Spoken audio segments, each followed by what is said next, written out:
সাংবাদিক ৰমজান খানৰ পিতৃৰ জানাজা নামাজ সমাপন।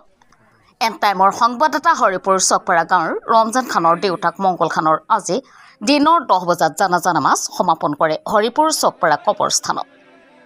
তেখেতৰ মৃত্যুৰ বাতৰি যেন এক অপূৰণীয় ক্ষতি। অঞ্চলজুৰি এতিয়া শোকৰ ছাঁ।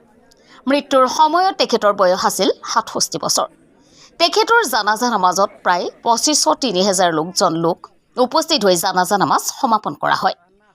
তেখেতৰ জানাজাত ইমামতি কৰে মৌলবী নবাব খানে।